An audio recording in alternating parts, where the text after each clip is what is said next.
ಪುತ್ರ ತಿರ್ಬೇಕು.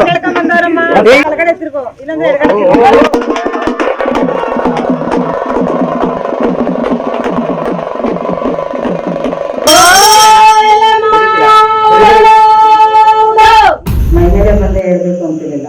ಬಂದು ಸುಮ್ಮನೆ ಹಿಂಗೆ ಕುತ್ಕೊಂಡು ಧ್ಯಾನದಲ್ಲಿದ್ದಾಗ ಅವರಲ್ಲಿ ಕಷ್ಟ ಆಗ್ಬೋದು, ಸುಖ ಆಗ್ಬೋದು, ಅವ್ರು ಏನಕ್ಕೆ ಬಂದಿದ್ದಾರೆ ಅಂತಲೂ ಸಹ ನನಗೆ ಗೊತ್ತಾಗುತ್ತೆ. ನನ್ನ ಕಣ್ಣೀರು ಬಿಟ್ಟು ನನಗೆ ಯಾರೂ ನನ್ನ ಸಮಾಧಾನ ಮಾಡೋದಿಲ್ಲ. ದೇವಸ್ಥಾನ ಕಟ್ಟೋದಕ್ಕಾಗಲಿ, ಇಲ್ಲಿ ಜನ ಬಂದು ಸೇವೆ ಮಾಡೋದಕ್ಕಾಗಲಿ, ನಮಗೆ ಆ ಶಕ್ತಿ ಕೊಟ್ಟಿರೋದು ಆ ತಾಯಿ ಎಲ್ಲಮ್ಮನೆ. ಎಲ್ಲಿ ಕಾಣೆ ಎಲ್ಲಿ ಕಾಣೆ ಎಲ್ಲವ್ವನಂತವಳ ಎಲ್ಲಿ ಕಾಣೆ ಎಲ್ಲಿ ಕಾಣೆ. ಪವಾಡಗಳ ಪುಣ್ಯಕ್ಷೇತ್ರವಾದ ಶ್ರೀ ಕ್ಷೇತ್ರ ರೇಣುಕಾ ಯಲ್ಲಮ್ಮ ದೇವಿಯ ಸನ್ನಿಧಾನದಲ್ಲಿ ಉತ್ಸವ ಮೂರ್ತಿಯ ಮುಂದೆ ಭಕ್ತಾದಿಗಳು ತಮ್ಮ ಸಮಸ್ಯೆಗಳಿಗೆ ಸಂಬಂಧಪಟ್ಟ ಹಾಗೆ ಪ್ರಶ್ನೋತ್ತರಗಳನ್ನು ಕೇಳುವ ಪ್ರತೀತಿಯೂ ಕೂಡ ಇದೆ. ಇದನ್ನು ದೇವಸ್ಥಾನದ ಅರ್ಚಕರಾದ ಶ್ರೀಮತಿ ಲಕ್ಷ್ಮೀ ದೇವಿಯವರು ಇದನ್ನು ನೆರವೇರಿಸಿಕೊಡುತ್ತಾರೆ.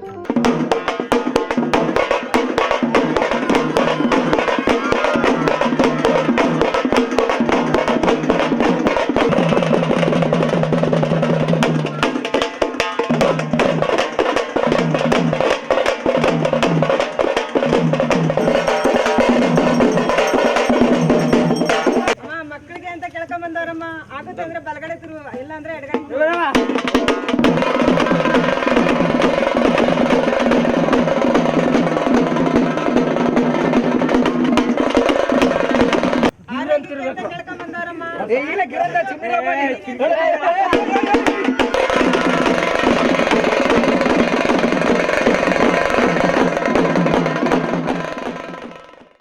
ಅರ್ಚಕರಾದ ಲಕ್ಷ್ಮೀ ದೇವಿಯವರು ದೇವರ ಮೂರ್ತಿಯನ್ನು ಸ್ವತಃ ತಾವೇ ತಲೆ ಮೇಲೆ ಹೊತ್ತು ಮೆರವಣಿಗೆಯನ್ನು ಕೂಡ ಮಾಡುತ್ತಾರೆ.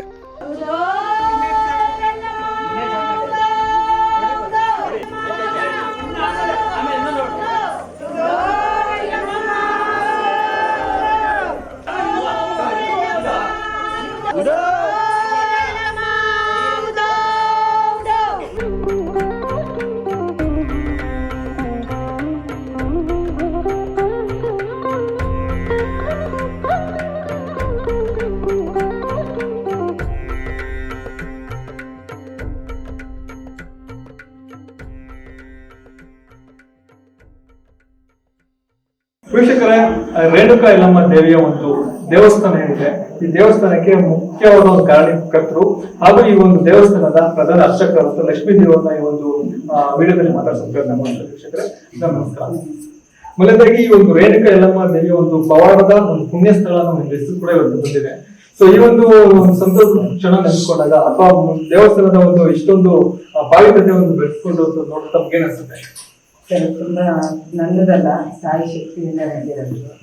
ತಾಯಿ ಆಶೀರ್ವಾದದಿಂದ ನಾನು ಬಂದು ಅವ್ರ ಪ್ರೇರಣೆ ಆಗಿದ್ರೆ ಯಾರು ಏನು ಬಂದು ಮಾಡೋಕ್ಕಾಗಲ್ಲ. ಅವ್ರ ಪ್ರೇರಣೆ ಆಗಿರೋದ್ರಿಂದ ನಾವು ಈ ದೇವಸ್ಥಾನ ಕಟ್ಟೋದಕ್ಕಾಗಲಿ, ಇಲ್ಲಿ ಜನ ಬಂದು ಸೇವೆ ಮಾಡೋದಕ್ಕಾಗಲಿ, ನಮಗೆ ಆ ಶಕ್ತಿ ಕೊಟ್ಟಿರೋದು ಆ ತಾಯಿ ಎಲ್ಲಮ್ಮನೆ.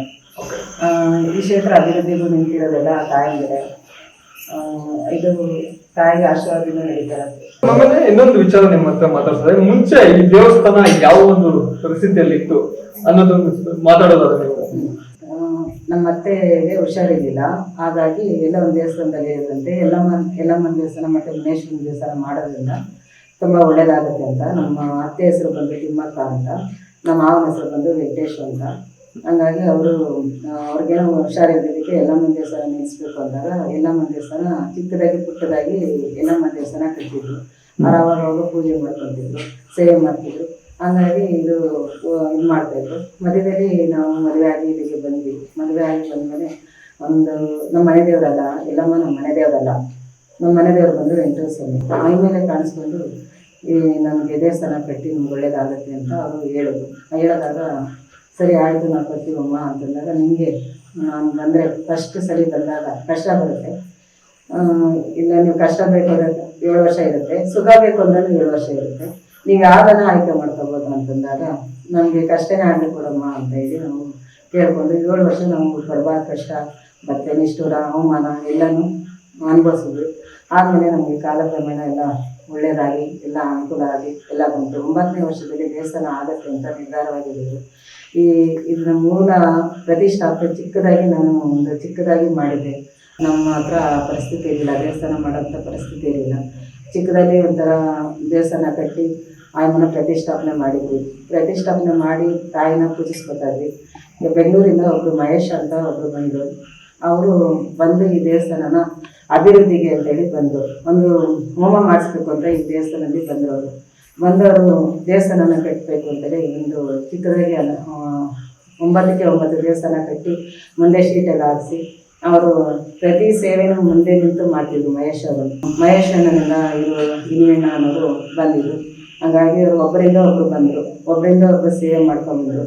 ಹೀಗಾಗಿ ಇಲ್ಲಿ ಅಭಿವೃದ್ಧಿ ಆಯಿತು. ಮತ್ತು ನನ್ನ ಮೇಲೆ ನಂಬಿಕೆ ಅನ್ನೋದು ಏನಾಯಿತು ಅಂದರೆ, ನಂಗೆ ಆಗಾಗ ಕನ್ಸಲ್ಲಿ ಬಂದು ಹೇಳೋರು, ಏನೇ ಆಗಲಿ ನಡೆಯೋದಾಗಲಿ ಮುಂದೆ ಆಗೋದಾಗಲಿ ಹೇಳೋದು ಎಲ್ಲ ಮಾಡೋದು. ಮತ್ತು ಧ್ಯಾನ ಮಾಡ್ಕೊಂಡು ಕೂತ್ಕೊಂಡ್ರೆ ತಾಯಿ ನಡೆಯೋದೆಲ್ಲ ನನಗೆ ಚರಿತ್ರೆ ತಿಳಿಸ್ಕೊಡೋದು ಎಲ್ಲ ಮಾಡ್ತಿದ್ರು. ಮೈ ಮೇಲೆ ಬಂದೇ ಹೇಳಬೇಕು ಅಂತಿರಲಿಲ್ಲ. ಬಂದು ಸುಮ್ಮನೆ ಹಿಂಗೆ ಕೂತ್ಕೊಂಡು ಧ್ಯಾನದಲ್ಲಿದ್ದಾಗ ಅವರಲ್ಲಿ ಕಷ್ಟ ಆಗ್ಬೋದು, ಅವ್ರ ಸುಖ ಆಗ್ಬೋದು, ಅವ್ರು ಏನಕ್ಕೆ ಬಂದಿದ್ದಾರೆ ಅಂತಲೂ ಸಹ ನನಗೆ ಗೊತ್ತಾಗುತ್ತೆ, ತಿಳಿಸ್ಕೊಡ್ತೀನಿ ನಾನು. ಆ ಥರ ಶಕ್ತಿ, ಆ ಥರ ವ್ಯಕ್ತಿತ್ವ ಕೊಟ್ಟಿದ್ದಾರೆ. ಆದರೆ ಆ ತಾಯಿ ಸೇವೆಯಲ್ಲೇ ಇರಬೇಕು, ಆ ತಾಯಿ ಧ್ಯಾನದಲ್ಲೇ ಇರಬೇಕು. ಧ್ಯಾನದಲ್ಲೇ ಎಲ್ಲ ಸಿಗುತ್ತೆ ಅನ್ನೋದು ನಮ್ಮ ಮನಸ್ಸಿದೆ. ಹಂಗೆ ಮತ್ತು ಸಂಸಾರದಲ್ಲಿದ್ದು ನಾವು ಈ ಸೇವೆ ಮಾಡ್ತಾ ಇದೀವಿ ಅಂದರೆ ಆ ತಾಯಿ ಆಶ್ರಮದಿಂದ ನಾವು ಸಂಸಾರದಲ್ಲಿದ್ದು ತಾಯಿ ಸೇವೆ ಮಾಡಬೇಕು ಅನ್ನೋದು ಪ್ರೇರಣೆ ಆಗುತ್ತೆ, ಮಾಡ್ತಾ ಇದ್ದೀವಿ. ಮುಂದೊಂದು ದಿನ ಈ ತಾಯಿನ ಎತ್ಕೊಂಡು ಊರೂರು ಪ್ರದರ್ಶನ ಮಾಡಬೇಕು ಅಂತ ಹೇಳಿದರೆ ಈಗಾಗಲೇ ಎಲ್ಲ ಕಡೆ ಹೋಗ್ತಾ ಇದ್ದೀನಿ. ತಲೆ ಮೇಲೆ ಹೊತ್ಕೊಂಡು ಅವ್ರವ್ರ ಮನೆಗೆ ಹೋಗಿ ಅವ್ರ ಕಷ್ಟ ಸುಖಗಳೆಲ್ಲ ಪಾಲ್ಗೊಂಡು ಅವ್ರಿಗೆ ಒಳ್ಳೇದು ಕೆಟ್ಟದ್ದು ಎಲ್ಲ ಮನೇಲೇ ಹೇಳಿ ಬರೋದು ಎಲ್ಲ ಆಗ್ತಿದೆ. ಅವ್ರಿಗೆ ಒಳ್ಳೇದೇ ಆಗ್ತಿದೆ, ಏನು ಹೇಳಿದ್ರೆ ಅದು ನಡೀತಾ ಇದೆ. ಹಂಗಾಗಿ ಎಲ್ಲಮ್ಮನ ಆಶೀರ್ವಾದ ತುಂಬ ಇದೆ. ಎಲ್ಲಮ್ಮನ ಜೊತೆಲಿ ಮಾರಮ್ಮ, ಕಾಳಮ್ಮ ಮತ್ತು ದುರ್ಗಮ್ಮ ಇವರು 3 ಜನನು ಇಲ್ಲಿ ಶಕ್ತಿಯಾಗಿ ಬಂದರು. ಇಲ್ಲಿ ನನಗೆ ತುಂಬ ನನ್ನ ಮನಸ್ಸಿಗೇನೆ ಕಿತ್ತ ನನ್ನ ಗಂಡನಿಗೆ ಮತ್ತು ನನ್ನ ಸಂಸಾರಕ್ಕೆ ಕುಂದು ಬಂದಿತ್ತು. ಯಾವ ಥರ ಅಂದರೆ, ಈ ಊರಲ್ಲೇ ಇರಕೂಡ್ದು ಅನ್ನೋದು ತೊಂದರೆ, ಜನ ರಾಜಕೀಯ ವ್ಯಕ್ತಿಗಳಿಂದ ಮತ್ತು ಜಮೀನು ಕಿತ್ಕೋಬೇಕು ಅನ್ನೋದು ಒಂದು ಉದ್ದೇಶದಿಂದ ಜಾಸ್ತಿ ಜನ ಪಣ ತೊಟ್ಟು ನಮಗೆ ಹಿಂಸೆ ಕೊಡೋಕ್ಕೆ, ಈ ಊರೇ ಬಿಡಿಸ್ಬೇಕು ಅನ್ನೋ ಕೆಟ್ಟ ಜನಗಳು ಸ್ವಲ್ಪ ನಮಗೆ ಕೆಲಸ ಕೊಟ್ಟಿದ್ರು. ಹಾಗಾಗಿ ನಾವು ಆ ತಾಯಿನ ಬಿಟ್ಟು ಬೇರೆ ಯಾರೂ ನಂಬಿಲ್ಲ. ಆ ತಾಯಿ ಸೇವೆ ಮಾಡಿಕೊಂಡು, ಆ ತಾಯಿ ಧ್ಯಾನ ಮಾಡಿಕೊಂಡು, ಆ ತಾಯಿ ಆರಾಧಿಸ್ಕೊಂಡು ತಾಯಿ ಸೇವೆ ಮಾಡ್ಕೊಂಡು ಬಂದ್ವಿ. ನನ್ನ ಗಂಡನಿಗೆ ಏನು ಮಾಡ್ತಾರೋ, ಯಾರೇನು ನನ್ನ ಗಂಡನ ಏನು ಸಾಯಿಸ್ತಾರೋ, ಈ ಥರ ಎಲ್ಲ ಮಾಡ್ತಾರೋ ಅಂತ ಬೈಕಾಗಿ ತಾಯಿನ ಬೇಡದೆ, ತಾಯಿನ ಅರ್ಶಿನ ಕುಂಕುಮಕ್ಕೋಸ್ಕರ ನನ್ನ ಅಮ್ಮನ ಹತ್ರ ಮಳ್ಳಿಗೆ ಅಂತ ಹೋದೆ. ನವಶಕ್ತಿ ಯಾತ್ರೆ ಮಾಡಿದೆ, ನವದುರ್ಗರನ್ನ ಕರೆದೆ. ನನ್ನ ಕಷ್ಟ ಹಿಂಗಿದೆಯಮ್ಮ, ನಾನು ನೋವಿದೆ. ಅವರೇ ಹೋದ್ಮೇಲೆ ನಾನು ಬದುಕಿದ್ದು ಇದಿಲ್ಲ, ನೀನು ಕಷ್ಟ ಕೊಡ್ತೀನಿ ಅಂತ ಹೇಳಿದೆ. ಜೀವಕ್ಕೆ ತೊಂದರೆ ಆಗೋ ಥರ ನೀನು ಕೊಡ್ತೀಯ ಅಂತ ನನಗೆ ಗೊತ್ತಿರಲಿಲ್ಲ. ನೀನೇ ಬಂದು ಇದಕ್ಕೆ ಪರಿಹಾರನೂ ನೀನೇ ಮಾಡಿಕೊಡ್ಬೇಕು. ಇದಕ್ಕೆ ಏನೈತೆ ಇದಕ್ಕೆ ನೀನೇ ಬಂದು ಎದ್ದು ನೀನೇ ಮಾತಾಡಬೇಕಮ್ಮ. ನೀವು ಬರಲಿಲ್ಲ ಅಂದರೆ ನಾವು ಜೀವನ ಇಲ್ಲ, ನಾವು ಜೀವನವೂ ಇಲ್ಲ ನಮ್ಮದು. ನಾವು ಇಷ್ಟು ಜನನೂ 4 ಜನನೂ ನಾವು ಏನೋ ಒಂದು ತೊಂದರೆ ಆಗಬೇಕು ಅನ್ನೋಂಗಿದ್ರೆ ನೀನು ಬರಲಿಲ್ಲ ಅಂದ್ರೆ ನಾವು ತೊಂದರೆ ಆಗ್ತೀವಿ ಅಂತೇಳಿ ತಾಯಿನ ಕರೆದೆ. ಈ ಶಕ್ತಿ ಅಮ್ಮ ಇದೀನಿ ಅದನ್ನ ಪ್ರೂವ್ ಮಾಡೋದಕ್ಕೆ ಅಂತ ಬಂದು ಹಂತವಾಗಿ ಎಲ್ಲನೂ ನಮ್ಮ ಕಷ್ಟ ಇರೋದನ್ನೆಲ್ಲ ಪರಿಹಾರ ಮಾಡ್ತಾ ಬಂದು 7 ವರ್ಷ ಏನು ಕಷ್ಟ ಪಡಬೇಕು ಅಂದಿದ್ದು ಆ ಕಷ್ಟ ಎಲ್ಲ ಅನಿಸ್ತು. ಇನ್ನು ಅನ್ನಕ್ಕೂ ಕೂಡ ಬಂದ ಆಯಿತು, ನೋವು ಪಟ್ಟೆ, ಮಕ್ಕಳಿಗೆಲ್ಲ ತೊಂದರೆಗಳಾಗ್ತಾಯಿತ್ತು. ಎಲ್ಲನೂ ಆಯಮ್ಮನೆ ಇದ್ದು ಕಾಪಾಡ್ಕೊಂಡು ಬಂದು ಪ್ರತಿಯೊಂದಕ್ಕೂ ನಾನು ತಾಯಿ ಹತ್ರ ಬೇಡಿದ್ದೊಂದೇ, ನನ್ನ ಅರ್ಶಿನ ಕುಂಕುಮ ಕೊಟ್ಟು ನನ್ನ ಮನೆನ ಕಾಪಾಡಬೇಕು ತಾಯಿ ಅಂತ ಕೇಳಿದ್ದು. ನನ್ನ ಕಣ್ಣೀರು ಬಿಟ್ಟು ನನಗೆ ಯಾರೂ ನನ್ನ ಸಮಾಧಾನ ಮಾಡೋರಿಲ್ಲ. ನನ್ನ ಕಣ್ಣೀರೇ ನನ್ನ ಬೆನ್ನಿಂದೆ ಇತ್ತು, ನನ್ನ ಕಷ್ಟನೇ ನನ್ನ ಬೆನ್ನಿಂದೆ ಇತ್ತು. ನನಗೆ ನನ್ನವರು ಯಾರು ಸಹಾಯ ಮಾಡೋದು ಯಾರು ಇರಲಿಲ್ಲ. ನನ್ನ ಮನೆಯಲ್ಲಿ ನನ್ನ ಭಕ್ತಾದಿಗಳು ಯಾರು ನನ್ನ ಮನೆ ಒಳಗಡೆ ಭಕ್ತಿಯಾಗ್ದಿರು ಬಂದು ನಿನ್ನ ಕಷ್ಟ ಏನು, ನಿನ್ನ ನೋವು ಅಂತ ಏನು ಅಂತ ಕೇಳಿದವರು ಕೆಲವರು ನನ್ನ ಕಷ್ಟನ ಹಂಚ್ಕೊಂಡಿದ್ದಾರೆ, ನನ್ನ ನೋವು ಹಂಚ್ಕೊಂಡಿದ್ದಾರೆ. ಈಗೂ ಅಷ್ಟೇ, ಇದ್ರು ಅವ್ರ ಜೊತೆಲೆ, ಸತ್ರು ಅವ್ರ ಜೊತೆಲೆ. ತಾಯಿ ನನ್ನ ಬಂಧು ಬಳಗ ಅಂತ ಕೊಟ್ಟಿರೋದು ನನ್ನ ಭಕ್ತಾದಿಗಳಿಂದನೇ.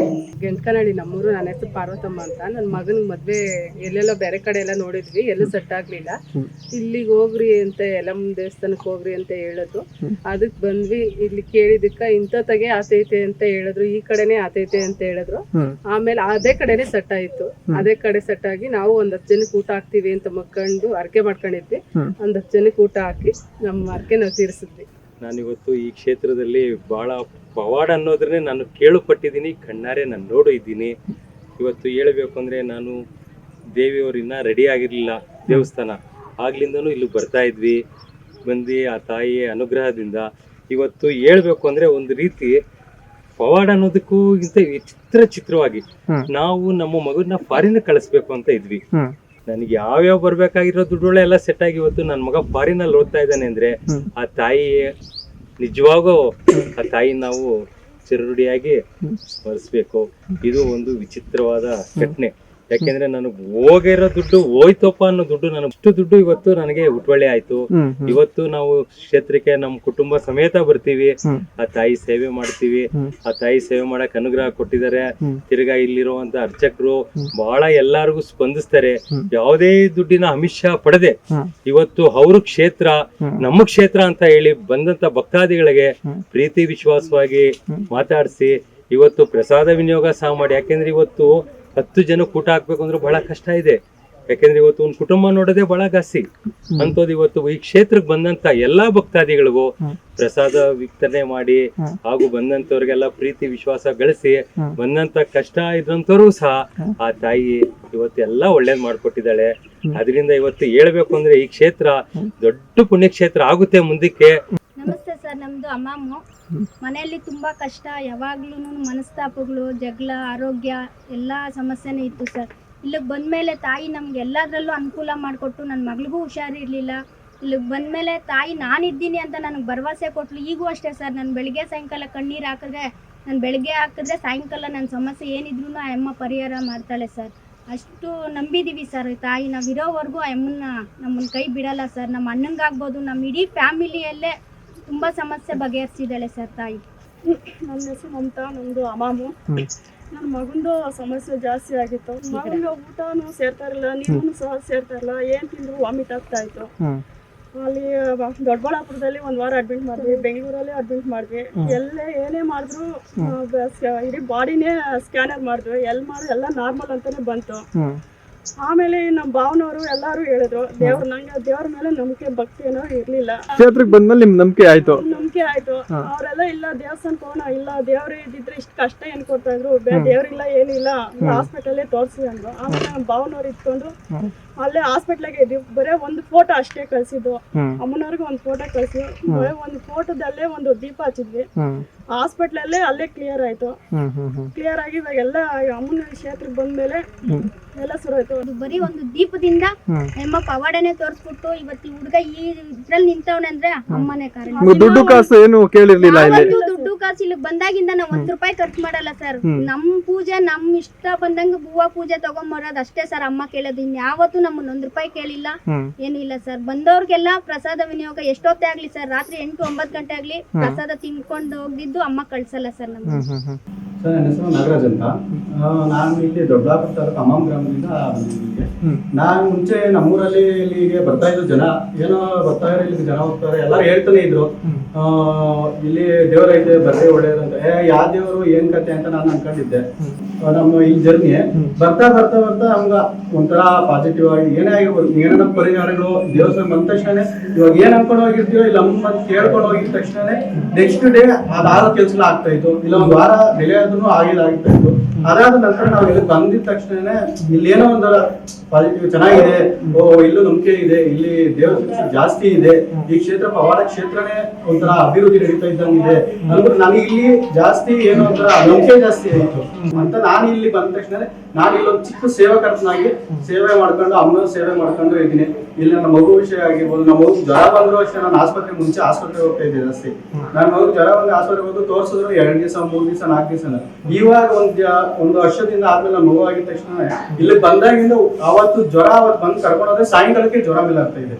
ಆ ಜ್ವರ ಮೇಲೆ ಆಗಿದ ತಕ್ಷಣ ಇಲ್ಲಿ ಅಮ್ಮನ ಶಕ್ತಿ ಜಾಸ್ತಿ ಇದೆ, ನಾವೆಲ್ಲ ನೆಮ್ಮದಿ ಜೀವನದಾಗ ಆವಾಗೆಲ್ಲ ಅನ್ಸ್ಕೊಂಡು ನಮ್ಮ ಮಕ್ಕಳಿಗೆಲ್ಲ ನಮ್ಮ ಹುಡುಗರಿಗೆಲ್ಲ ನಾವೆಲ್ಲ ಸಜೆಷನ್ ಮಾಡ್ತಾ ಇದ್ದೀವಿ, ದೇವಸ್ಥಾನ ಇದೆ ಬರ್ರಿ, ಒಳ್ಳೆ ಚೆನ್ನಾಗಿದೆ ದೇವಸ್ಥಾನ. ಇಲ್ಲಿ ಬಂದಿದ ತಕ್ಷಣ 100% ಪರಿಹಾರ ಸಿಗುತ್ತೆ ನಿಮ್ಗೆ, ನಂಬಿ ಬಂದ್ರಿ, ನಂಬಿದಿರ ಸುಮ್ನೆ ಬಂದು ಇದ್ ಮಾಡ್ಬೇಡ್ರಿ ಅಂತ ಅವಾಗೆಲ್ಲ ನನ್ನ ಸ್ನೇಹಿತರು ಕರ್ಕೊಂಬರೋದು, ನಮ್ಮ ಕೈಯಾಗಿ ಸಹಾಯ ನಾವ್ ಇಲ್ಲಿ ಮಾಡ್ಕೊಂಡು ಹೋಗ್ತಾ ಇದೀರಿ.